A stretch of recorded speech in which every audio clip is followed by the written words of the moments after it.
Christine Smart était une jeune étudiante lorsqu'elle s'est fait froidement attaquer par un homme et son histoire a été résolue plusieurs années plus tard grâce à un podcasteur qui a décidé de revenir sur cette affaire. Bonjour à tous et bienvenue dans cette nouvelle vidéo. Aujourd'hui, nous allons traiter du cas de Christine Smart. C'est une affaire très spéciale qui a été résolue plusieurs années plus tard et j'espère qu'elle est encore inconnue pour vous. Mais comme d'habitude, avant de commencer, si le contenu de notre chaîne vous plaît, n'hésitez pas à nous soutenir en mettant un petit like, des commentaires, en vous abonnant juste en dessous, ce n'est toujours pas fait. Merci à tous ceux qui le feront et sans plus tarder, c'est parti pour cette nouvelle vidéo.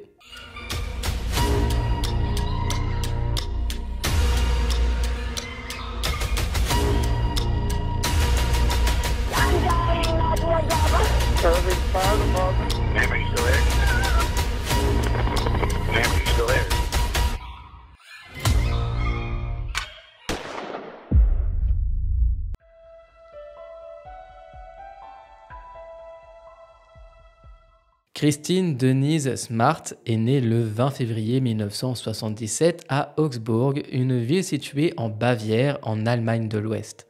Ses parents, Stan et Denise Smart, étaient des enseignants engagés dans l'éducation des enfants de militaires américains basés en Allemagne.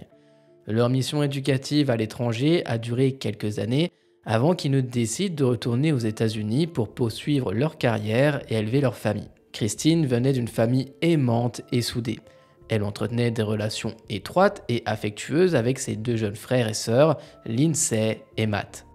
Leur maison était un lieu de rire, de soutien mutuel et de camaraderie. En particulier, Christine partageait une relation unique et irremplaçable avec son père Stan. Pendant son adolescence, ce dernier a accepté un poste de directeur dans une école secondaire du comté de Napa. Par conséquent, Christine a été transférée dans l'école de son père et ils faisaient ensemble le trajet quotidien, renforçant ainsi leur lien familial à travers ces moments partagés. Christine était une jeune fille pleine de vie, vibrante et dynamique. Elle adorait écrire de la poésie, une passion qui lui permettait d'exprimer ses émotions ainsi que sa créativité. Son sens de l'humour était également remarquable. Elle aimait faire rire son entourage en racontant des blagues et en créant une atmosphère joyeuse autour d'elle. En plus de ses talents créatifs, Christine était aussi extrêmement athlétique. Elle excellait en natation, une discipline qu'elle pratiquait avec passion. Elle travaillait d'ailleurs souvent comme sauveteuse, combinant ainsi son amour pour l'eau ainsi que son sens aigu des responsabilités et du service envers les autres. Christine était non seulement talentueuse, mais elle avait vraiment tout pour elle. Elle possédait également une brillante intelligence et une grande détermination. Elle nourrissait de grands rêves et planifiait minutieusement les étapes nécessaires pour les réaliser. Sa famille se souvient d'elle comme d'une personne chaleureuse, aimante, drôle, aventureuse, toujours prête à explorer de nouvelles possibilités et à vivre pleinement sa vie. Ses parents, Stan et Denise, la décrivent avec tendresse, rappelant à quel point elle était attentionnée et empathique, touchant profondément les vies de ceux qui avaient la chance de la connaître. Ses amis voyaient en elle une âme indépendante, vibrante et libre. Elle était connue pour conclure ses mails avec la phrase inspirante « Vivez votre vie pour être une exclamation plutôt qu'une explication ». Cette devise reflétait parfaitement son approche de la vie, pleine de vitalité et de singularité. Christine a fréquenté le lycée Lincoln à Stockton où elle s'est illustrée par son esprit aventureux. Elle a passé un été à Londres, explorant la riche histoire ainsi que la culture de la ville, et un autre été en tant qu'étudiante d'échange au Venezuela, s'immergeant dans une toute nouvelle langue et une culture qui n'avait rien à voir avec celle qu'elle connaissait. Ces expériences ont évidemment élargi ses horizons et renforcé son désir d'explorer le monde. Après avoir obtenu son diplôme d'études secondaires, Christine a poursuivi son engagement envers les autres en travaillant comme sauveteuse et conseillère de camp au camp Mokwela à Hawaï. Là, elle a pu partager sa passion pour la natation et le plein air avec les jeunes campeurs, tout en développant ses compétences en leadership et en mentorat. La jeune Christine a ensuite commencé ses études à l'Université Polytechnique d'État de Californie. Cependant, tout a brusquement changé en mai 1996. Jusqu'alors, Christine vivait sa vie avec enthousiasme et détermination, mais soudainement, ses parents n'ont plus jamais eu de nouvelles d'elle. Ce silence inexplicable a marqué le début d'une période d'incertitude et d'angoisse pour la famille ainsi que les amis de Christine qui cherchaient désespérément à comprendre ce qui s'était passé.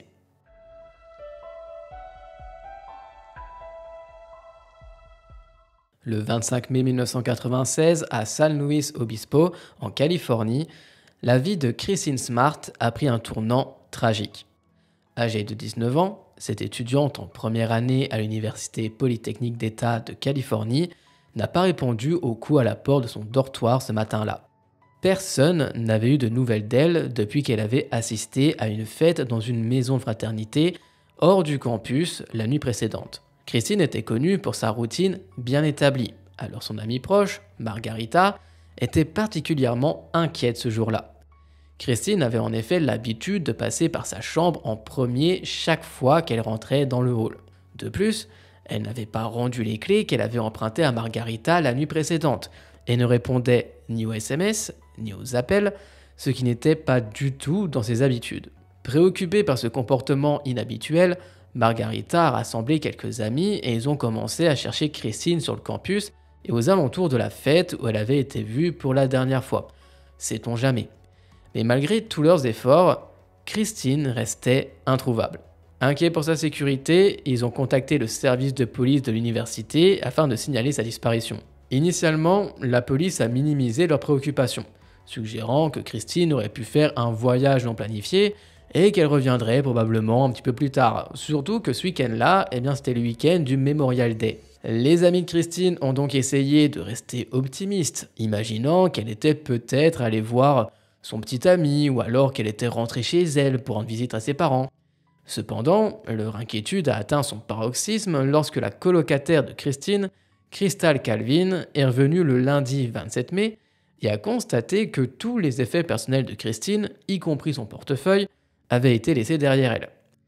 Et vous vous en doutez, et vous vous doutez bien que Christine n'allait jamais quelque part sans ses affaires. Sentant que quelque chose n'allait pas, ses amis ont insisté auprès du service de police de l'université, les poussant alors à agir. Cette fois, la police a contacté les parents de Christine pour vérifier si elle était rentrée chez elle. Lorsque ses parents ont confirmé qu'elle n'était pas du tout avec eux et qu'ils n'avaient, en plus de ça, pas eu de nouvelles d'elle non plus, ils ont immédiatement su que quelque chose de grave s'était produit. Christine n'aurait jamais voyagé sans informer ses parents et encore moins ignorer leur appel. Ainsi, ce week-end qui aurait dû être ordinaire s'est transformé en une période d'incertitude et d'angoisse pour la famille ainsi que les amis de Christine, marquant le début d'une recherche désespérée pour découvrir ce qui lui était arrivé. Réalisant enfin la gravité de la situation, la police a commencé à enquêter sérieusement sur la disparition de Christine Smart 4 jours après qu'elle ait été vue pour la dernière fois. Avec chaque jour qui passait, l'inquiétude de la famille et des amis de Christine s'intensifiait, nourrissant la crainte que le pire ne se soit réellement produit. Alors évidemment, au début, ils avaient toujours espoir qu'elle soit partie peut-être souffler quelques jours, probablement qu'elle s'était séparée, qu'elle le vivait mal, qu'elle avait besoin de prendre l'air, ou alors qu'elle avait reçu de mauvaises nouvelles. Bref, à ce moment-là, ils essayaient tous de se rassurer comme ils le pouvaient par rapport à cette situation. Mais plus le temps passait, plus c'était dur pour eux de trouver des excuses à son absence. Bien que la police ait initialement supposé que Christine avait pu s'enfuir seule, sa mère, Denise Smart, rejetait fermement cette hypothèse. Elle était convaincue que ce comportement ne correspondait pas du tout à celui de sa fille, qui n'avait aucune raison de disparaître sans prévenir.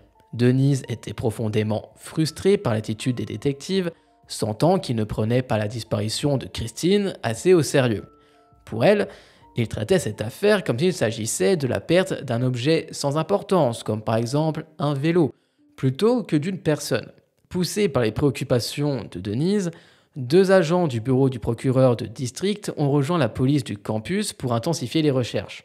Ensemble, ils ont entrepris de parler aux amis et à la famille de Christine, cherchant à reconstituer les événements de la nuit de la fête et des heures suivantes. Les détectives ont localisé la maison de la fraternité hors du campus, où la fête avait donc eu lieu, à seulement 11 minutes à pied de Muir Hall, la résidence de Christine. En interrogeant les personnes présentes à la fête, ils ont appris que plusieurs d'entre elles avaient vu Christine tout au long de la soirée. Elle s'était présentée sous le surnom de Roxy, un surnom qu'elle aimait utiliser, et au fil de l'enquête, il est devenu clair que quelque chose de grave avait dû se produire. La famille de Christine ainsi que ses amis restaient dans l'angoisse, espérant toujours une réponse tout en craignant le pire. Le destin de Christine, d'une jeune fille vibrante et pleine de vie à une personne portée disparue, a mobilisé la communauté et les autorités, déterminées à découvrir la vérité derrière cette mystérieuse disparition. Les jours suivant la disparition de Christine Smart ont révélé des détails troublants. Les témoins de la fête ont déclaré qu'elle avait été vue de moins en moins au fil de la soirée. Vers la fin de la fête, certains l'ont trouvée allongée sur l'herbe à l'extérieur de la maison de la fraternité, visiblement en état d'ébriété, bien qu'elle n'ait pas été vue en train de boire tant d'alcool que ça. Deux participants, Tim Davis et Cheryl Anderson, ont raconté qu'ils l'avaient aidée à se relever et avaient commencé à la raccompagner à son dortoir. En cours de route, un autre étudiant nommé Paul Flores, qui vivait dans la même direction que Christine, les a rejoints et a proposé de raccompagner cette dernière le reste du chemin. Lorsqu'il a été interrogé, Paul Flores, la dernière personne connue à avoir vu Christine, a affirmé qu'il l'avait accompagnée vers le campus avant qu'ils ne se séparent à une bifurcation. Selon Paul, il se serait dirigé vers son dortoir pendant qu'elle poursuivait seule vers le sien. Cependant, cette version des faits a été remise en question par le colocataire de Paul, qui était absent ce week-end-là. À son retour, le colocataire a rapporté que Paul avait d'abord déclaré s'être séparé de Christine avant de s'endormir, mais qu'il avait ensuite fait un commentaire étrange, disant que Christine était à la maison avec ses parents. Cette incohérence a immédiatement alerté la police, qui a commencé à douter de la véracité des propos de Paul ainsi que de son comportement. La police a donc intensifié ses efforts, sentant que quelque chose clochait, non seulement dans le récit de Paul, mais aussi chez Paul lui-même. Les soupçons à son égard se sont accrus, amenant les enquêteurs à se pencher plus sérieusement sur son rôle possible dans la disparition de Christine.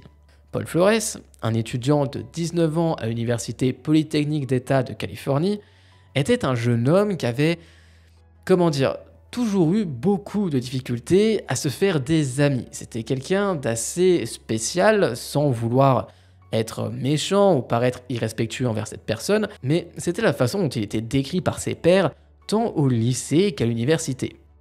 Connu pour son comportement inquiétant et souvent perçu comme effrayant, il avait été surnommé Chester the Molester par ses camarades de classe. Cette réputation n'était clairement pas sans raison. Paul passait souvent ses week-ends seul, enfermé dans sa chambre, à boire ou à errer autour du campus en quête de fêtes où il pourrait éventuellement s'inviter. Ses résultats scolaires reflétaient également ses difficultés sociales. Paul était clairement un étudiant médiocre, obtenant principalement des notes de D- et qui n'était pas non plus très assidu. Ses échecs académiques et sociaux semblaient former un tableau d'une vie marquée par d'une part l'isolement et la frustration. Mais le comportement troublant de Paul ne se limitait pas à ses mauvaises notes ou à sa solitude. En décembre 1995, une étudiante avait signalé un incident inquiétant à la police de San Luis Obispo. Paul avait grimpé sur un treillis pour accéder à son balcon et refusait de partir jusqu'à l'intervention des autorités. Ce comportement inquiétant avait déjà tiré la sonnette d'alarme quant au comportement du jeune homme. Quelques semaines plus tard, il avait perdu son permis de conduire pour excès de vitesse et pour avoir échoué à l'alcotest, ajoutant à son dossier des preuves de sa tendance à la conduite irresponsable et potentiellement dangereuse. La situation a pris une tournure plus grave lorsque Paul a été interpellé par la police pour discuter de la disparition de Christine Smart. L'intérêt des autorités pour lui s'est intensifié lorsqu'il est venu au poste de police pour l'interrogatoire avec un œil au beurre noir. Initialement, Paul a affirmé qu'il s'était blessé en jouant au basketball le lundi suivant la fête. Cependant, ses coéquipiers ont tous contredit cette version, affirmant qu'il s'était simplement présenté avec cette blessure. Quand on lui a de nouveau demandé pourquoi il avait cet œil au beurre noir, il a prétendu qu'il s'était réveillé avec l'œil de cette manière, comme s'il s'était mystérieusement blessé durant la nuit. Dans une autre entrevue, il a encore changé sa version, cette fois-ci en disant qu'il s'était en réalité blessé en réparant le camion de son père, mais qu'il avait hésité à le mentionner au départ parce qu'il trouvait ça complètement ridicule. Cette série de contradictions a, vous vous en doutez, immédiatement suscité des soupçons chez les enquêteurs. Les incohérences dans ses déclarations, couplé à son comportement nerveux et agité lors des interrogatoires, ont convaincu la police de la nécessité d'une enquête plus approfondie sur Paul Flores. Les témoignages des personnes présentes à la fête ont également contribué à renforcer tous les soupçons des policiers. Tim Davis, un des étudiants qui avait aidé Christine à rentrer chez elle après la fête, a rapporté à la police avoir vu Paul au-dessus de Christine à un moment donné. Bien que cela ait pu être interprété comme une rencontre accidentelle, le fait que Paul se soit retrouvé seul avec Christine après la fête a jeté une ombre de doute sur ses intentions. Les jours qui ont suivi la disparition de Christine, l'enquête a révélé que Paul avait un comportement de plus en plus suspect. Ses déclarations changeantes et son étrange comportement ont poussé les enquêteurs à se demander si ce dernier ne cachait pas quelque chose.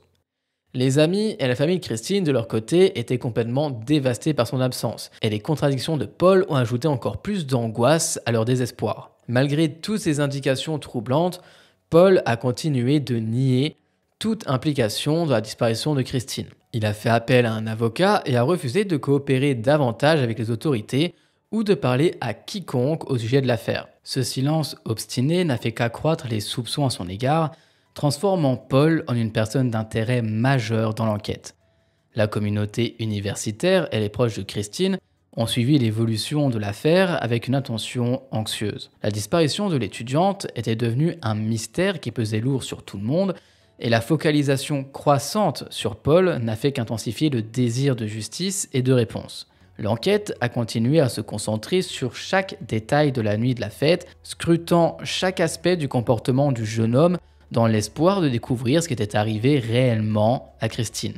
En réponse à la disparition inquiétante de la jeune femme de 19 ans, une recherche exhaustive a été mise en place sur le campus de l'Université Polytechnique d'État de Californie. La police, assistée de nombreux bénévoles, y compris des cavaliers à cheval, ont minutieusement passé au crible chaque recoin du campus. Ils ont vérifié tous les endroits imaginables où Christine aurait pu se trouver, allant même jusqu'à creuser dans une décharge où les déchets de l'université avaient été déversés peu de temps après sa disparition. Malheureusement, les recherches dans le dortoir de Paul n'ont rien révélé de significatif.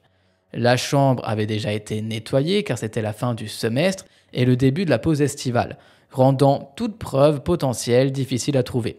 Pendant ce temps, les efforts pour localiser Christine se sont intensifiés. Des affiches et des panneaux signalant sa disparition ont été placardés dans des zones publiques et le long de la route, offrant des récompenses pour toute information menant à sa localisation. Divers sites internet et pages de réseaux sociaux ont été créés pour centraliser les informations et mobiliser la communauté. L'université elle-même a publié des déclarations et distribué des dépliants exhortant toute personne ayant des informations cruciales à contacter soit l'université, soit le département du shérif de San Luis Obispo. Cependant, un rapport d'incident rédigé par les autorités du campus a malencontreusement dépeint Christine sous un jour condescendant, ce qui a pu largement influencer négativement la perception du public et l'urgence des recherches. Le rapport disait ceci. Christine Smart n'a pas d'amis proches à l'université. Elle semblait être sous l'influence de l'alcool vendredi soir. Elle parlait et socialisait avec plusieurs hommes différents à la fête. Elle vit sa vie à sa manière, sans se conformer au comportement typique des adolescents. Ces observations n'impliquent en aucun cas que son comportement a causé sa disparition, mais elles donnent une image de sa conduite la nuit de sa disparition.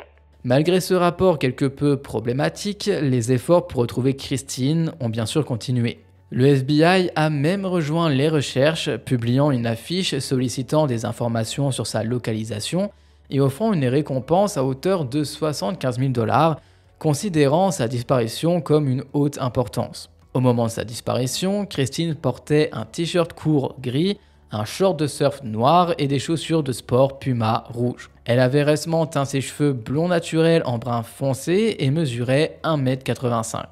Il fondait l'espoir que les vêtements de Christine raviveraient des souvenirs chez quelqu'un ayant croisé sa route, permettant ainsi de fournir des informations nouvelles et précieuses sur ses déplacements le soir de sa disparition.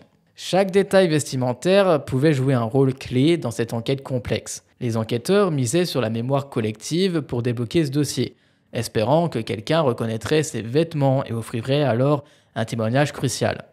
Par ailleurs, Terry Black, un philanthrope et résident de longue date de la région du Delta, a pris l'initiative de proposer une récompense séparée des 75 000 $ qu'offrait le FBI de 100 000 $. Cette somme, plus que considérable, était destinée à inciter toute personne détenant des informations définitives sur le sort de Christine Smart, que ce soit son corps ou des détails précis sur ses déplacements, à se manifester. Ce geste généreux reflétait non seulement la détermination de la communauté à résoudre cette énigme, mais aussi la profonde empathie et le désir de justice de Terry pour la famille de Christine.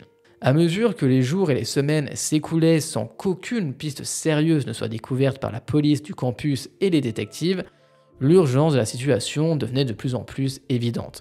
En juin 1996, soit un mois après la disparition de la jeune femme, face à ce blocage persistant, le bureau du shérif du comté de San Luis Obispo a décidé de reprendre l'enquête en main. Cette décision marquait un tournant significatif, reflétant une volonté renouvelée de faire toute la lumière sur ce mystère troublant et de trouver des réponses pour la famille Smart. Les enquêteurs se sont alors tournés vers des méthodes plus spécialisées pour tenter de localiser Christine. Ils ont effectué des recherches supplémentaires sur le campus, cette fois-ci en faisant appel à des chiens spécialement entraînés à détecter les cadavres. Et ces chiens, dotés de capacités olfactives extraordinaires, ont indépendamment signalé la présence possible de restes humains dans le dortoir de Paul Flores. Ce détail intriguant suggérait qu'ils avaient perçu l'odeur de la mort associée à Christine dans cet endroit précis, renforçant les soupçons pesant sur ce jeune homme. Dans l'espoir que ces indications mèneraient à une percée majeure, les autorités ont mené une fouille exhaustive de la chambre de Paul. Malgré les signaux prometteurs des chiens de recherche, aucune preuve tangible n'a été trouvée pour lier définitivement le suspect à la disparition de Christine. Cette absence de résultats concrets après une telle recherche approfondie a été une déception majeure pour les enquêteurs, ajoutant une couche supplémentaire de frustration et de mystère à cette affaire déjà largement complexe. À l'automne 1996, une découverte potentiellement significative a été faite par Mary Lassiter, une femme qui avait loué une maison à Suzanne Flores, la mère de Paul, à Arroyo Grande, en Californie. En examinant les environs de la propriété, Mary a trouvé une boucle d'oreille solitaire dans l'allée. Cette boucle d'oreille ressemblait étrangement à celle que Christine portait sur les affiches de personnes disparues. Mary, réalisant l'importance potentielle de cet objet, l'a immédiatement remis à la police, espérant qu'il pourrait constituer une preuve cruciale dans l'enquête. Malheureusement, cette boucle d'oreille a mystérieusement disparu avant de pouvoir être officiellement enregistrée comme preuve. Comme par hasard. Cette perte a ajouté une nouvelle dimension de mystère à l'affaire, suscitant des questions sur la gestion des preuves par la police et exacerbant la frustration de ceux qui suivaient l'enquête de près. Au fil du temps, d'autres informations ont fait surface, mais elles ont systématiquement pointé vers une seule et unique personne, Paul Flores. Par conséquent, il est devenu le principal suspect dans l'affaire. Les témoignages et les indices accumulés semblaient tous converger vers lui, renforçant la conviction des enquêteurs qu'il avait joué un rôle central dans la disparition de la jeune femme. Pourtant, sans preuve concrète, il était difficile de passer de la suspicion à une accusation formelle. Malgré le passage des années, cette hypothèse n'a jamais dépassé le stade de la théorie. Aucune trace du corps de Christine n'a jamais été découverte, ce qui rendait de plus en plus difficile l'arrestation et la condamnation de Paul. L'absence de preuves tangibles et la nature circonstancielle des éléments disponibles ont entravé les efforts des autorités pour résoudre l'affaire de manière concluante, laissant la famille Smart dans une attente plus que douloureuse. Les pauvres, ils étaient là, à se demander où était leur fille, ce qui lui était arrivé, est-ce qu'elle était retenue en otage quelque part, est-ce qu'elle était morte, est-ce qu'elle avait été agressée, est-ce qu'elle a souffert, bref, tout un tas de questions qui leur venaient en tête et pourtant aucune réponse. En octobre 1996, soit 4 mois après la disparition de Christine, dans une tentative de faire avancer l'enquête, Paul Flores ainsi que 7 autres témoins ont été cités à comparaître devant un grand jury. Ce grand jury était chargé d'examiner les événements entourant la disparition de la jeune femme. L'objectif de cette procédure était de rassembler davantage de témoignages, de clarifier les faits et de, potentiellement, obtenir des aveux ou encore des indices supplémentaires.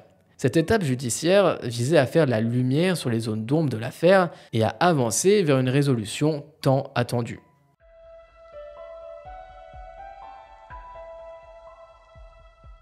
Suivant les conseils de son avocat, Paul Flores a invoqué ses droits aux vertus du 5e amendement lorsqu'il a été appelé à témoigner. Ce droit lui permet de ne pas s'incriminer lui-même et l'a utilisé pour ne répondre qu'à des questions de base concernant son identité, telles que son nom, sa date de naissance et son numéro de sécurité sociale, et c'est tout. Son refus obstiné de fournir des informations supplémentaires a conduit à une impasse au sein du grand jury, bloquant ainsi toute progression de l'enquête à ce stade crucial. Quelques mois plus tard, en 1997, la famille de Christine Smart, désespérée de trouver des réponses et de rendre justice à leur fille disparue, a intenté une action en justice pour mort injustifiée contre Paul Flores. Ils ont réclamé des dommages-intérêts s'élevant à 40 millions de dollars, espérant que cette pression judiciaire obligerait Paul à révéler des informations essentielles sur ce qui s'était passé cette nuit fatidique. Leur objectif était de découvrir la vérité, en forçant Paul à sortir de son silence. Cependant, lors de sa déposition dans le cadre de ce procès civil, Paul a de nouveau invoqué le 5e amendement, cette fois-ci à 27 reprises, refusant catégoriquement de répondre à toute question posée par les avocats de la famille Smart. Ce comportement a renforcé l'impression de mystère et de suspicion entourant son rôle potentiel de la disparition de Christine. Les parents de Paul, Ruben et Suzanne Flores, ont également été convoqués pour témoigner. Cependant, eux aussi, tout comme leur fils, ont fourni très peu d'informations, se montrant réticents à coopérer pleinement avec les enquêteurs. Leur manque de coopération a conduit le tribunal à émettre une ordonnance de suspension sur le procès, retardant ainsi toute avancée judiciaire significative. Parlant de la frustration ressentie par les autorités face à ces obstacles, le shérif de l'époque du comté de San Luis Obispo, Ed Williams, a exprimé son exaspération dans une déclaration publique. Nous avons besoin que Paul Flores nous raconte ce qui est arrivé à Christine Smart. Le fait est que nous avons des détectives très qualifiés qui ont mené plus d'une centaine d'interrogatoires et tout mène à M. Flores. Il n'y a pas d'autre suspect. Les paroles du shérif reflétaient le sentiment d'impuissance et de frustration des enquêteurs, confrontés alors à un mur de silence. Entre 1996 et 2007, de nombreuses recherches ont été menées pour localiser Christine ou encore ses restes. Ces efforts ont inclus des fouilles minutieuses dans les arrière-cours de propriétés appartenant à la famille Flores, ainsi que d'autres sites d'intérêt potentiel. Mais malgré la mobilisation de ressources considérables et les efforts dévoués des enquêteurs, aucune nouvelle information critique n'a émergé de ces recherches intensives, laissant l'affaire ouverte et surtout non résolue. Pendant ce temps, la famille Smart a continué à espérer et à prier pour une résolution, malgré l'absence de progrès concrets dans l'enquête. Leur détermination et leur persévérance ont témoigné de leur amour pour Christine et de leur désir incessant de découvrir la vérité. Même si l'affaire semblait au point mort, ils n'ont jamais abandonné l'espoir de voir justice rendue un jour. Bien que la famille de Christine ajoutait de découvrir le pire, Stan Smart, son père, n'a jamais cessé de croire en une possible résolution. Chaque mois, jusqu'en 1998, il faisait le pèlerinage au campus de l'université polytechnique, espérant contre toute attente qu'un jour, il pourrait retrouver sa fille ou au moins découvrir un indice révélateur de ses déplacements. Sa détermination à ne pas laisser la disparition de Christine sombrer dans l'oubli était un témoignage poignant de l'amour paternel et de l'espoir tenace qu'il nourrissait, malgré tout le passage du temps. Denise Smart, la mère de Christine, a partagé ses sentiments complexes à ce sujet. Stan a l'impression que parfois, il a juste besoin d'y aller, d'y être. Moi, je suis tout le contraire. C'est trop froid, trop difficile pour moi d'être là. Ces mots mettaient en lumière les différentes façons dont chaque parent faisait face à la douleur et au chagrin, Stan cherchant un lien physique avec le lieu de la disparition de sa fille, tandis que Denise trouvait ça trop douloureux et accablant de se rendre sur place.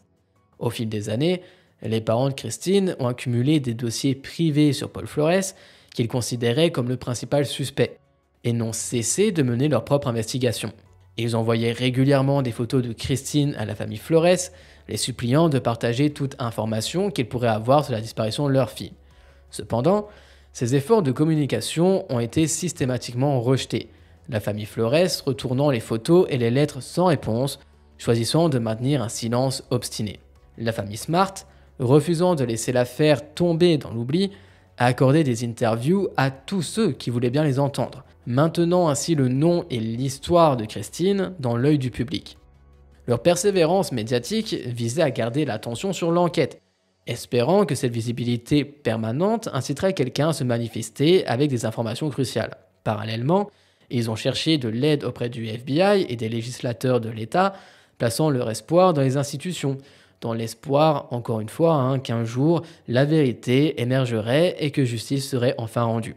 En 2002, une nouvelle piste, bien que controversée, a fait surface. Une rumeur a circulé selon laquelle Scott Peterson, qui avait été reconnu coupable du meurtre de sa femme Lacey et de leur enfant à naître, aurait potentiellement pu être impliqué dans la disparition de Christine. Scott Peterson, à l'époque étudiant sur le même campus que Christine, a nié toute implication dans cette affaire. Et malgré l'intérêt suscité par cette rumeur, aucune preuve concrète n'a été trouvée pour relier Scott Peterson à la disparition de Christine Smart, et cette piste s'est révélée être une impasse. Après 6 longues années sans aucun signe de vie ni la moindre nouvelle de Christine, elle a été légalement déclarée morte par contumace le 29 mai 2002, et par contumace signifie que malgré l'absence de son corps, elle a tout de même été déclarée morte.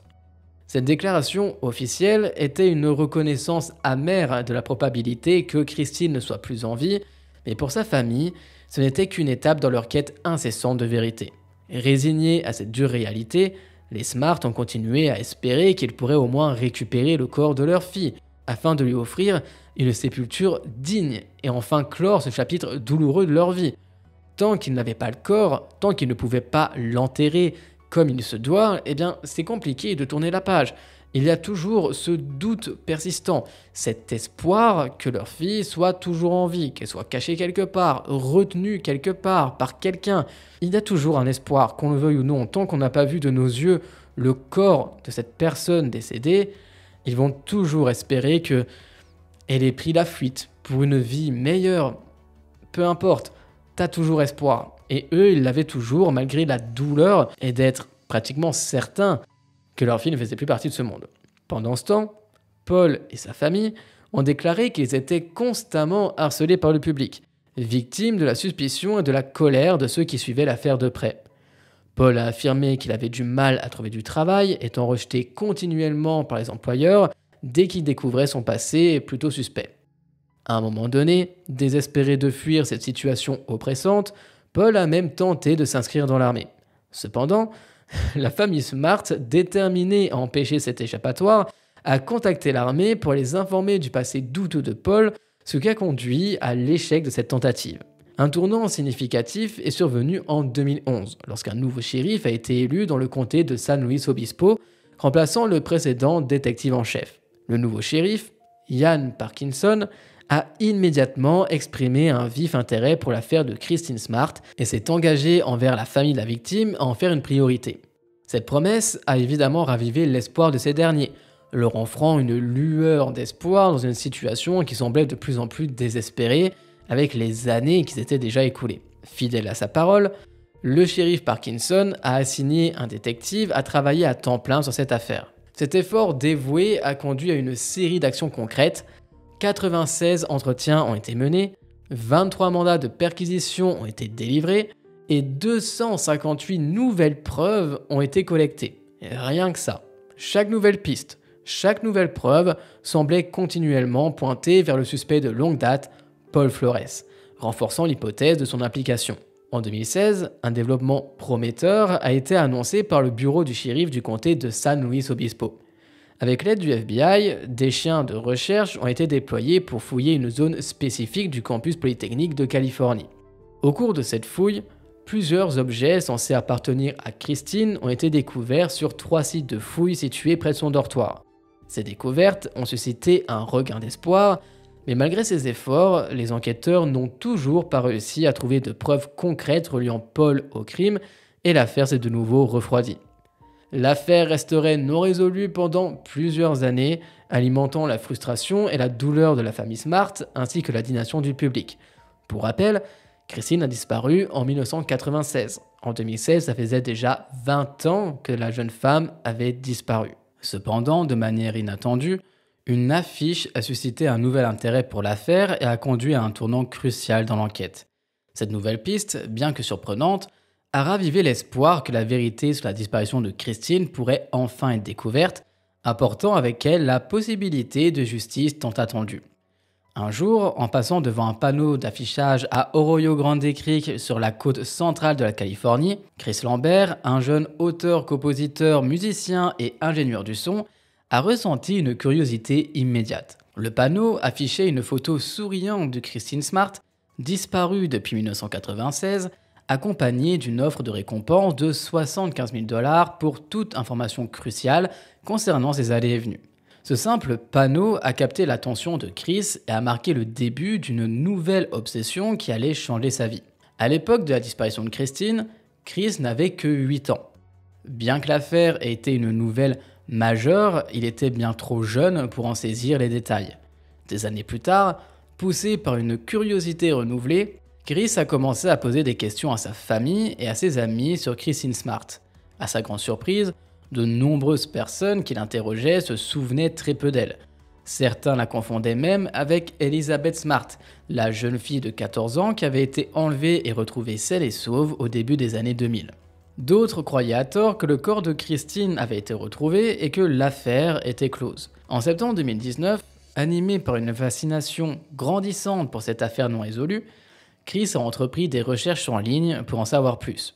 Il a partagé un article de Los Angeles Times sur Christine Smart avec sa petite amie, en plaisantant à moitié qu'il allait résoudre l'affaire lui-même. Cette conversation a marqué un tournant décisif. Bien qu'il n'ait aucune expérience en journalisme d'investigation, l'intérêt de Chris s'est transformé en une quête sérieuse pour découvrir la vérité. Ce dernier a également mentionné l'affaire à un ami écrivain qui, par coïncidence, avait été camarade de classe avec Paul Flores, le principal suspect dans l'enquête. Son ami se souvenait de Paul au lycée, où il était surnommé Scary Paul. Dans un mail, l'ami en question a écrit ceci. « Je n'arrive pas à croire que je ne te l'ai pas dit. Je suis allé à l'école avec le gars qui l'a accompagné à la maison ce soir-là.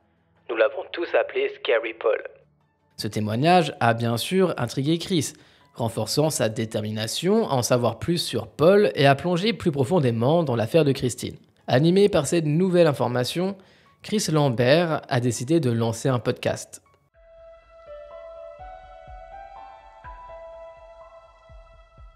Ainsi, le 29 septembre 2019, il a créé Your Own Backyard, j'espère que ça se dit comme ça, un podcast gratuit dédié à la redécouverte des détails de la disparition de Christine Smart. Le premier épisode, intitulé A Face on a Billboard, était centré sur l'image même qui avait initialement capté son attention. Chris ignorait alors que ce projet, commencé presque comme une blague, jouerait finalement un rôle crucial pour raviver l'intérêt du public pour l'affaire et contribuerait à faire avancer l'enquête. Le titre, qui signifie votre propre arrière-cour, est un titre évocateur du podcast, rappelant que parfois les mystères les plus troublants peuvent se cacher tout près de chez nous. Chris, déterminé à approfondir sa compréhension de l'affaire, a consacré son premier épisode à explorer l'histoire de Christine Smart, partant de ce simple panneau d'affichage qui avait relancé son intérêt. Grâce à une combinaison de persévérance, de recherche approfondie et d'un engagement sincère, ce dernier a réussi à attirer l'attention sur cette affaire oubliée. Ce qui avait commencé comme une curiosité personnelle s'est transformé en une quête passionnée pour la vérité, menant à des développements significatifs et rapprochant la justice pour Christine et sa famille. Chris a partagé l'histoire poignante du panneau avec ses auditeurs, les exhortant à se manifester s'ils détenaient des informations utiles. Il a revisité les derniers mouvements connus de Christine et a plongé dans les détails troublants entourant Paul, le principal suspect. En sollicitant activement l'aide de ses auditeurs, il espérait que quelqu'un, quelque part, possédait une pièce cruciale du puzzle qui permettrait de résoudre ce mystère. En plus de solliciter les informations de la part de ses auditeurs, il a entrepris de contacter diverses sources de manière proactive. Il a cherché à retrouver des témoins réticents qui, auparavant, avaient refusé de coopérer avec la police. En les encourageant à parler aux enquêteurs, Chris espérait briser le silence qui entourait cette affaire. Il est même allé plus loin en approchant des individus qui n'avaient jamais été interrogés par la police, découvrant ainsi de nouvelles perspectives et des témoignages potentiellement inédits. Parallèlement, Chris a rendu visite à la famille de Christine. Il leur a offert une plateforme pour partager l'histoire de leur fille et leur combat pour la justice à travers son podcast. Cette opportunité leur a permis de toucher un public plus large et de garder vivante la mémoire de Christine. La famille a accueilli cette initiative avec gratitude, voyant en Chris un allié précieux dans leur quête de vérité. La réponse du public a été immédiate et écrasante. Dès le premier jour de sa sortie, le podcast a enregistré près de 75 000 écoutes, répandant rapidement l'histoire de Christine et incitant de nombreuses personnes à se manifester avec de nouvelles informations et des questions urgentes sur l'affaire. Cette réaction massive a confirmé l'impact puissant du podcast et l'importance de maintenir la pression médiatique sur cette affaire non résolue. Dans son deuxième épisode, intitulé « L'unique suspect », Chris a concentré son attention sur Paul Flores, la figure centrale de la disparition de Christine. Il a encouragé les auditeurs à fournir toute information cruciale qui pourrait soit disculper, soit incriminer Paul. Chris a minutieusement détaillé comment Paul avait été la dernière personne connue à avoir vu Christine vivante, soulignant son comportement suspect lors de son entretien avec la police, notamment lorsqu'il est apparu avec un œil au beurre noir peu de temps après la disparition de Christine. Les incohérences dans ses explications sur la blessure ont également été mises en lumière, renforçant les soupçons à son égard. La diffusion de cet épisode a déclenché une réponse significative de la part des auditeurs. Plusieurs d'entre eux ont envoyé des emails à Chris, faisant état des antécédents troublants de Paul en manière d'inconduite sexuelle. Des femmes ont affirmé qu'il avait abusé d'elles lorsqu'elles étaient en état d'ébriété, et certains témoignages l'ont directement accusé d'agression sexuelle. Ces révélations ont ajouté une dimension inquiétante à son profil, renforçant l'hypothèse de sa culpabilité. En outre, des personnes ayant connu Paul au lycée se sont manifestées pour partager leurs souvenirs. Ils se souvenaient de son surnom de Scary Paul, un surnom révélateur de la perception qu'avaient ses camarades de lui. Ils ont noté qu'il n'avait pas de contact avec les filles, évoquant des comportements bizarres et inappropriés qui avaient marqué ses années de lycée. Ces témoignages ont peint un portrait inquiétant de Paul, ajoutant du poids aux soupçons qui pesaient déjà sur lui. Grâce à son dévouement et à sa persévérance, Chris a non seulement ravivé l'intérêt pour l'affaire de Christine, mais a également contribué à faire émerger de nouvelles informations cruciales. Son podcast est devenu un outil puissant dans la lutte pour la vérité et la justice, prouvant qu'un individu déterminé peut faire une différence significative, même face à une enquête apparemment insurmontable. Une personne a d'ailleurs déclaré ceci concernant Paul. « Vous ne voudriez pas être seul dans une pièce avec lui. Vous ne laisseriez d'ailleurs aucun de vos amis être ivre autour de lui. » Au fur et à mesure que de plus en plus d'épisodes ont été publiés, de nouveaux témoins et de nouvelles pistes ont émergé. Un ancien étudiant australien en échange à l'Université Polytechnique de l'État de Californie à l'époque, qui avait déclaré qu'il avait vu Paul et Christine lutter près de l'endroit où elle avait été vue pour la dernière fois, avait également téléphoné à Chris lui disant ce qu'il avait vu. Pour encourager les gens à révéler des questions délicates précieuses pour l'affaire, Chris a ouvert chaque épisode du 4e au 8e avec un message disant ceci. « Le délai de prescription, dans cette affaire, a expiré sur tout sauf le meurtre.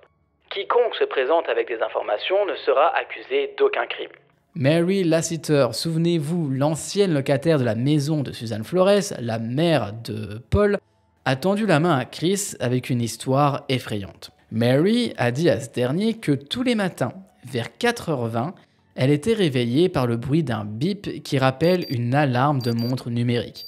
Ce son semblait émaner de l'arrière-cour, où le béton avait été partiellement remplacé par des jardinières remplies de terre. Mary Lassiter a relié ces bruits étranges à l'endroit où elle avait précédemment trouvé la boucle d'oreille qui correspondait à celle de Christine Smart. Une boucle d'oreille qui avait, rappelez-vous, mystérieusement disparu avant de pouvoir être officiellement enregistrée comme preuve. Alors, hasard ou non, ça malheureusement, on ne l'a jamais su. Elle a décrit son expérience troublante comme suit. « Dans la chambre principale, j'entends ce bip tous les soirs à 4h20 ou 4h21 du matin. » Mary a expliqué que le bip persistant l'avait presque rendue folle. Elle avait souvent fouillé l'arrière-cour, espérant localiser la source du bruit, mais n'avait jamais rien trouvé. Finalement, quelques mois plus tard, le bip s'est arrêté. Mary a spéculé que soit la batterie de la montre était morte, soit que la montre elle-même avait été retirée. Il était connu que Christine, qui travaillait comme sauveteuse, commençait généralement ses quarts de travail à 5h du matin, ce qui laissait penser qu'elle pouvait avoir réglé son alarme à 4h20 pour se préparer. Cette information a évidemment touché une corde sensible chez de nombreuses personnes. Chris a exprimé l'impact de cette découverte en déclarant ceci. Ça semble être le moment de la série de podcasts où la plupart des gens ont été complètement secoués. C'est peut-être la preuve qui indique que Christine a été enterrée dans cette cour ou que ses affaires ont été enterrées dans cette cour. L'affaire a pris une autre tournure effrayante lorsqu'un auditeur et ancien collègue de Suzanne Flores, la mère de Paul, a contacté Chris. Elle a révélé que le lundi suivant la disparition de Christine, Suzanne s'était plaint de ne pas avoir bien dormi parce que son mari, Ruben, avait reçu un appel téléphonique au milieu de la nuit et était parti précipitamment en voiture. Ce récit semblait corroborer les soupçons selon lesquels Paul avait appelé son père ce matin-là, peut-être pour l'aider à se débarrasser du corps de Christine. Chris a tenté de contacter Suzanne pour une interview afin de discuter davantage de ces allégations, mais tous ses efforts pour la joindre sont restés vains. Ajoutant aux révélations troublantes, un autre auditeur nommé Justin a présenté de nouvelles informations après avoir écouté le podcast. Justin a raconté une rencontre inquiétante avec Paul lors d'une soirée étudiante. Il se souvenait de Paul comme étant particulièrement insistant et mal à l'aise autour des femmes, ce qui concordait avec les descriptions précédentes de son comportement suspect. Ce flot constant de nouvelles informations et témoignages a permis de maintenir l'attention du public et des autorités sur l'affaire de Christine. Chaque épisode du podcast a apporté son lot de révélations, alimentant l'espoir que la vérité finirait enfin par émerger. Grâce aux efforts inlassables de Chris et à la participation active de ses auditeurs, l'enquête a gagné en profondeur et en complexité. Justin a partagé que sa colocataire, Jennifer Hudson, avait une fois entendu Paul faire une confession troublante lors d'une fête. Selon Jennifer, à l'âge de 17 ans, quelques semaines après la disparition de Christine, un segment de nouvelles sur Christine a été diffusé pendant la fête, ce qui a conduit Paul à réagir avec hostilité. Il a qualifié la jeune femme de bouffeuse de bites et a affirmé de manière choquante qu'il l'avait enterrée sous ou sur une rampe de patinage sur sa propriété à Wasna. Elle a d'ailleurs déclaré ceci. Paul nous a regardés et nous a dit « Cette salope était une chaudasse et j'en ai eu marre de ces conneries. » Je ne sais pas s'il a ensuite dit qu'il l'avait mise sous ou l'avait mise à, mais il a dit qu'il l'avait enterrée sous une rampe de patinage chez lui à Wasna. Jennifer s'attendait à ce que Paul rigole de sa déclaration, comme une blague finalement horrible, malgré sa nature sauvagement inappropriée. Mais il ne l'a pas fait. Au lieu de ça, il l'a regardée avec un regard froid et vide, ce qui l'a refroidi jusqu'aux os. Effrayée par son comportement, Jennifer a décidé de garder silence sur l'incident, craignant pour sa propre sécurité si elle allait voir la police. Après 23 ans de silence et d'impasse dans l'enquête sur la disparition de Christine, l'affaire a finalement vu une lueur d'espoir. Le podcast de Chris est devenu une force majeure dans le renouvellement de l'intérêt public et l'introduction de nouvelles pistes critiques. Alors qu'il grimpait dans les classements, amassant des millions de téléchargements et d'auditeurs, chaque épisode semblait découvrir des orientations plus prometteuses pour l'enquête, dépassant de loin les attentes initiales de Chris. De 2019 à 2023, c'était très récent, le podcast a joué un rôle central, avec des entretiens approfondis avec les amis et la famille de Christine, et faisant avancer des témoins qui étaient auparavant restés silencieux. L'intérêt renouvelé pour l'affaire de Christine, largement suscité par le podcast de Chris, a inculqué la confiance dans le département du shérif du comté de San Luis Obispo qu'il pourrait résoudre le mystère de sa disparition, bien qu'il n'ait pas trouvé son corps. Motivés par la pression publique et les nouvelles informations, les autorités ont intensifié leurs efforts. En 2019, le shérif Ian Parkinson avait officiellement rouvert l'affaire et le podcast a été d'une grande aide. Le département du shérif a été particulièrement reconnaissant à la résilience de Chris Lambert et au rôle central que ces efforts ont joué pour raviver l'intérêt public et officiel dans l'affaire. Ils ont même collaboré étroitement avec lui en utilisant ses relations et l'afflux de conseils de nouveaux témoins et auditeurs qui ont tendu la main avec des informations sur l'affaire. En 2019, l'enquête a fait un bond en avant important lorsque la police a obtenu une ordonnance du tribunal pour intercepter et surveiller les appels téléphoniques et les SMS de Paul. Cette décision était basée sur des découvertes antérieures selon lesquelles Paul avait fait un appel à son père, Ruben, le matin de la disparition de Christine, après quoi Ruben s'était précipité pour le rencontrer sur le campus. Plutôt étrange, non ? En janvier 2020, cette enquête en cours a apporté un petit peu d'espoir à la famille de Christine, lorsqu'un agent du FBI les a informés qu'il y avait de nouvelles informations concernant sa disparition. S'appuyant sur cette dynamique, en février 2020, la police a rempli des mandats de perquisition dans les résidences de la famille Flores à San Luis Obispo, Washington et Los Angeles. Ces mandats ciblaient spécifiquement les éléments de preuve qui pourraient potentiellement lier Paul à la disparition de Christine. À la suite des découvertes faites lors d'une perquisition en février, les autorités ont signifié un autre mandat de perquisition en avril à la résidence de Paul à San Pedro en Californie. La recherche a donné lieu à plusieurs éléments critiques, y compris du GHB, un enregistrement d'écoute téléphonique de la mère de Paul, Suzanne Flores, lui conseillant d'écouter le podcast pour garder une longueur d'avance sur l'enquête, et plusieurs vidéos faites maison de Paul se livrant à l'agression et au viol de plusieurs jeunes femmes. Le dossier sur son ordinateur où ces vidéos étaient stockées était étiqueté « pratique ». En février 2021, Paul Flores a été arrêté à Los Angeles soupçonné de possession d'armes à feu. Le mois suivant, les autorités ont exécuté un autre mandat de perquisition étendu au domicile de Ruben et d'un véhicule Volkswagen. Cette recherche comprenait l'utilisation de chiens de recherche et de radars pénétrant le sol pour détecter les traces de restes humains. L'examen médico-légal des échantillons de sol de la cour arrière de la résidence des Flores à Arroyo Grande a en effet révélé la présence de sang humain. De plus, des traces des vêtements que Christine a portés pour la dernière fois ont été trouvées dans le sol. Armées de cette preuve convaincante, les autorités du comté de San Luis Obispo étaient convaincues qu'elles avaient découvert des preuves décisives liant Paul et Ruben à la disparition et au meurtre de Christine Smart. Un juge de San Luis Obispo a émis des mandats d'arrêt et le 13 avril 2021, Paul, alors âgé de 44 ans, et son père, âgé de 80 ans, Ruben, ont été arrêtés et incarcérés dans la prison du comté de San Luis Obispo. Pour la première fois, 25 ans après la mystérieuse disparition de Christine Smart, 2 personnes ont enfin été mises en état d'arrestation. Paul a été accusé de meurtre au premier degré commis au cours d'un viol, sans mise en liberté sous caution, tandis que Ruben a été accusé d'être complice après le fait, avec une caution fixée à 250 000 $. Mais alors, que s'est-il réellement passé le jour du drame ?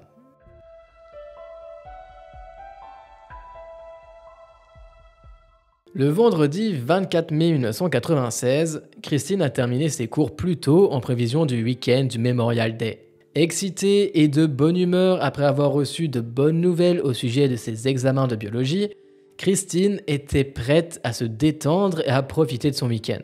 Vers 17h30, elle a appelé ses parents pour partager les bonnes nouvelles de son examen, leur a laissé un message vocal dans l'espoir de leur parler lors de leur appel habituel du dimanche. Elle a ensuite rencontré 3 amis et ils ont quitté le campus vers 20h30. Ils ont rencontré un autre ami qui les a conduits dans un camion jusqu'à une maison hors campus pour le rassemblement. Après la réunion, Christine, toujours impatiente de rester dehors, leur a suggéré d'aller à une fête d'anniversaire à proximité dans une maison de fraternité.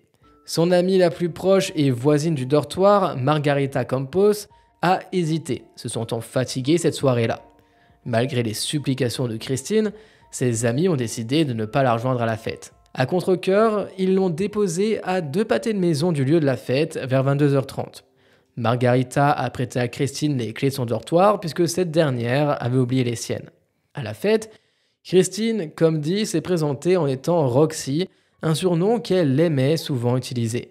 Cette dernière n'était pas du genre à boire beaucoup d'alcool, alors elle s'est plutôt mêlée à la foule et a parlé aux autres. Pendant la fête, elle a vu Paul, un camarade de classe qui lui avait donné des sentiments de malaise.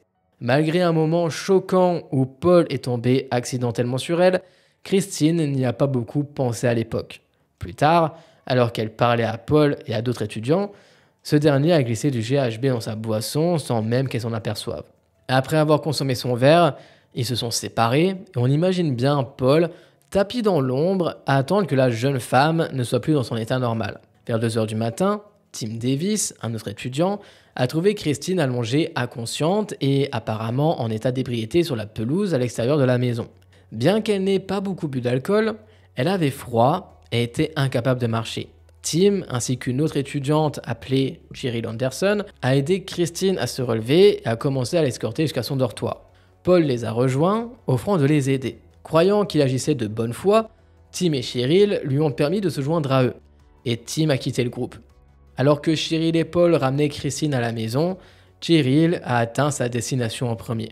Elle s'est demandé s'il fallait rester avec Christine ou alors rentrer chez elle, mais Paul a insisté pour emmener Christine sur le reste du chemin, assurant à Cheryl qu'il la ramènerait en toute sécurité dans son dortoir. Alors que Cheryl est partie, Paul a fait une demande maladroite pour un baiser de bonne nuit que Cheryl a refusé, se contentant plutôt d'une poignée de main. Paul a ensuite conduit Christine à son dortoir où il a tenté de la violer. Malgré son état d'ébriété, Christine est devenue de plus en plus consciente et a riposté, frappant Paul à plusieurs reprises, raison pour laquelle il avait un œil au beurre noir. La lutte s'est intensifiée et dans sa colère, Paul l'a tué. Paniqué, il a appelé son père, Ruben, qui est rapidement venu l'aider. Ensemble, ils ont déplacé le corps de Christine chez eux à Wasna, où ils l'ont enterré sous une rampe dans leur arrière-cour. Par la suite, ils sont revenus nettoyer le dortoir de Paul. Les années sont passées sans que Christine ne soit retrouvée, et l'affaire a peu progressé jusqu'à ce que Chris ait décidé de relancer l'intérêt pour la disparition de Christine Smart avec son podcast. Grâce à ses efforts et aux témoignages recueillis, ainsi que la collaboration étroite avec les autorités, des preuves cruciales ont enfin été découvertes.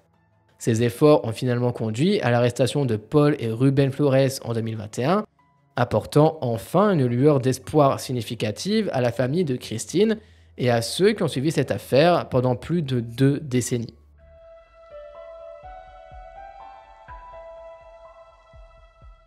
Paul et Ruben Flores ont tous deux plaidé non coupables et ont été jugés avec 2 jurys distincts présents le 18 juillet 2022. Le procès a eu lieu à la Cour supérieure du comté de Monterey à Salinas, en Californie, à environ 200 km au nord de San Luis Obispo. Le changement de lieu a été initié par la requête de la défense visant à assurer un procès équitable pour les défendeurs. Au cours des remarques d'ouverture, l'accusation a détaillé comment Christine avait mystérieusement disparu après avoir quitté une fête hors du campus, vue pour la dernière fois marcher en compagnie de Paul. Ils ont souligné que tous les responsables de l'enquête ont constamment indiqué ce dernier en tant que principal suspect. Aucun indice, aucune piste, aucune preuve menait à quelqu'un d'autre que ce fameux Paul Flores. Le jury a été présenté avec la preuve que des chiens de recherche avaient signalé la présence de restes humains dans le dortoir de Paul, ce qui suggère que Christine avait été là à un moment donné. D'autres découvertes ont été faites lors de fouilles dans les maisons de Ruben, Suzanne et Paul. Notamment, des échantillons de sol de l'arrière-cour ont été testés positifs pour le sang humain et les enquêteurs ont trouvé des traces décomposées des vêtements que Christine avait portés la nuit où elle a disparu.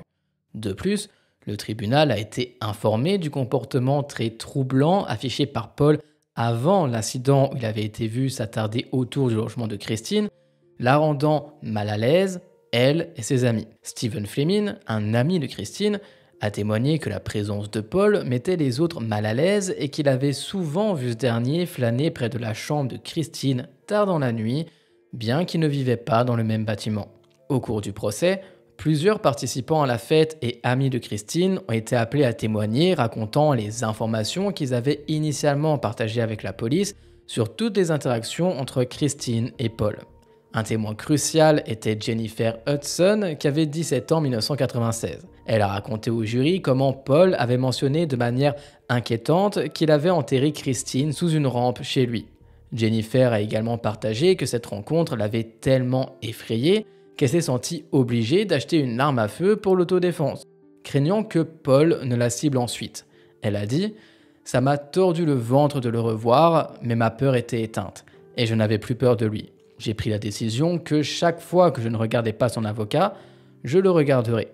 À un certain niveau, c'était justifiant de pouvoir s'asseoir là-haut et de le regarder dans ses yeux morts et qu'il doive s'asseoir là et écouter en silence. » Plusieurs femmes se sont présentées à la barre, témoignant que Paul avait mis de la drogue dans leur boisson et les avait agressées sexuellement dans les années qui ont suivi la disparition de Christine. Les procureurs ont suggéré que Paul avait également drogué l'alcool de Christine avec du GHB, pouvant alors profiter de son état d'incapacité. Pour renforcer cet argument, ils ont présenté des preuves trouvées dans la maison de Paul, y compris des drogues et des vidéos inquiétantes le montrant agresser plusieurs femmes. Ils ont également évoqué la façon dont ce dernier est apparu avec un œil noir lors de son premier entretien avec la police, peu de temps après la disparition de Christine. Paul avait d'ailleurs fourni de nombreuses explications incohérentes sur la façon dont il a subi la blessure. Malgré les preuves croissantes présentées par l'accusation, l'avocat de la défense de Paul, Robert Sanger, a fait valoir que l'affaire contre son client était faible. Il a souligné qu'il n'y avait pas de témoins oculaires d'un crime contre Christine et que son corps n'avait même pas été retrouvé, ce qui implique que les preuves physiques étaient insuffisantes pour prouver de manière concluante l'implication de Paul dans sa disparition et sa mort présumée, et a déclaré ceci. Les preuves réelles dans l'affaire relative à la disparition de Christine Smart ne sont pas différentes de celles qui existaient dans les années 1990. Les preuves d'alors et d'aujourd'hui sont basées sur la spéculation et non sur la preuve des faits. Robert Sanger a déclaré que Paul avait simplement escorté Christine jusqu'à son dortoir, après quoi il a affirmé que Paul était allé dans sa propre chambre pendant que Christine continuait à se diriger vers son dortoir. De plus, l'équipe de défense a introduit une stratégie controversée en essayant de lier Scott Peterson, connu pour le meurtre de sa femme et de son enfant à naître, à la disparition de Christine Smart. Scott Peterson avait également été étudiant sur le même campus au moment de la disparition de Christine. Cette affirmation visait évidemment à détourner les soupçons de Paul et à introduire des doutes sur le véritable auteur. Cependant, cette ligne de défense a été rapidement rejetée par le tribunal en raison d'un manque de preuves de fond reliant Scott à l'affaire. Dans ses plaidoiries finales, Robert Sanger a nié que tout viol ait eu lieu, remettant en question la fiabilité des témoignages de témoins qui affirmaient que Paul avait des antécédents de drogue et d'agression de femmes. L'avocat a également critiqué les preuves médico-légales de l'accusation, les qualifiant de science de la malbouffe et suggérant qu'elle ne résistait pas à l'examen. Le 4 octobre 2022, ils ont commencé à délibérer sur le sort de Paul et le lendemain, ils sont passés à Rubén Flores. Cependant, le processus a été ralenti lorsque l'un des jurés du procès de Rubén a demandé conseil à un prêtre en raison du stress de l'affaire, ce qui a conduit à son remplacement et à un redémarrage des délibérations le 13 octobre 2022. Le 19 octobre 2022, les jurys étaient parvenus à leur verdict. Paul Flores a été reconnu coupable de meurtre au premier degré dans la mort de Christine Smart, tandis que Rubén Flores a été acquitté de l'accusation d'être complice après les faits. Plusieurs mois plus tard, le 23 mars 2023, la condamnation a eu lieu. Le procureur Chris Peverell a plaidé pour la peine maximale possible pour Paul, le décrivant comme un vrai psychopathe qui représentait une menace continue pour la sécurité publique. Pendant la détermination de la peine, l'avocat de Paul a déposé une requête en faux procès qui a finalement été rejetée par le juge de la Cour supérieure du comté de Monterey, Jennifer O'Keefe.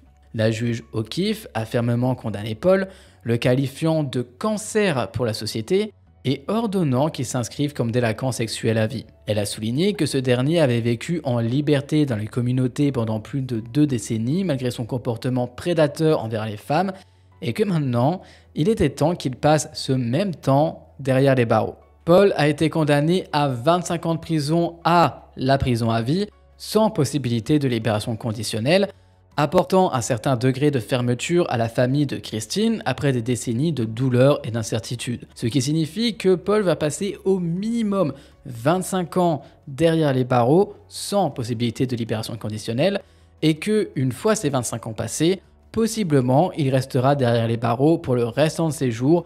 Tout dépendra de son comportement derrière les barreaux. Après le procès, Rubén a maintenu son innocence, affirmant que ni lui ni son fils Paul n'étaient impliqués dans la disparition de Christine. La famille Smart a exprimé un profond soulagement et une gratitude sincère à la suite de la condamnation de Paul Flores. Bien que le verdict ait apporté une certaine forme de conclusion, l'absence du corps de Christine a laissé des questions irrésolues. Dans un communiqué publié en ligne, la famille a salué le rôle essentiel de Chris Lambert et de son podcast dans la revitalisation de l'intérêt pour l'affaire de Christine. Ils ont attribué à ces efforts d'enquête le mérite d'avoir aidé à découvrir de nouvelles pistes et de maintenir en haleine l'attention du public, un élément clé dans la quête de justice pour leur fille. Le shérif de San Luis Obispo, Ian Patterson, a exprimé sa satisfaction et son soulagement après avoir réussi à assembler toutes les pièces du puzzle pour appréhender le tueur de Christine.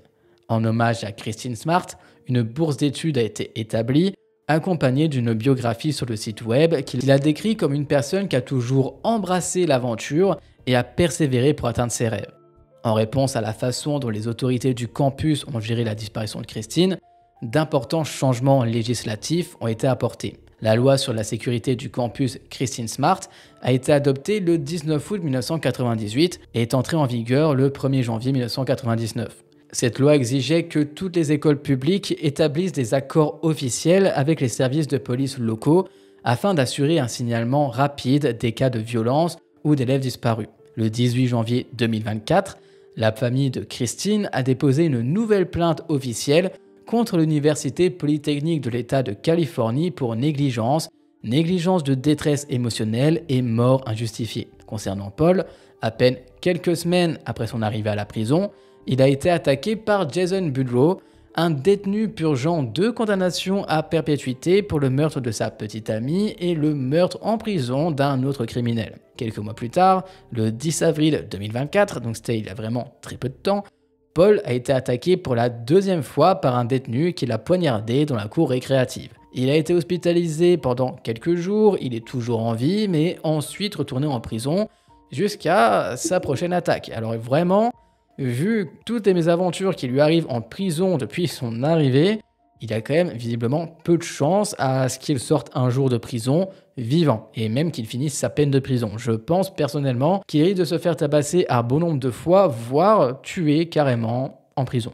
En espérant évidemment que la résolution de cette affaire permette à la famille Smart de faire enfin leur deuil concernant le meurtre de leur fille Christine, qui avait un avenir brillant qui l'attendait avant de croiser le chemin de Paul, un homme sadique qui l'a tué de sang-froid. Et c'est donc tout pour l'affaire de Christine Smart, et j'espère que cette affaire était encore inconnue pour vous, et surtout qu'elle vous a intrigué du début jusqu'à la fin, malgré qu'elle soit assez longue, et j'espère ne pas vous avoir perdu pendant toutes ces explications. Je trouve ça génial qu'un podcast ait pu permettre à aider à résoudre cette affaire. C'est vraiment un travail exceptionnel que Chris Lambert a fait pendant toutes ces années, et on ne peut qu'être reconnaissant que ce jeune homme ait vu cette affiche de la jeune Christine Smart, et que ça soit devenu une obsession pour lui au point de créer ce podcast et de mettre tout en œuvre pour interroger des anciennes personnes de son entourage, des anciens étudiants, des personnes qui n'avaient même jamais été interrogées pour résoudre cette enquête. Tout le monde a été très reconnaissant envers ce jeune homme, que ce soit la police,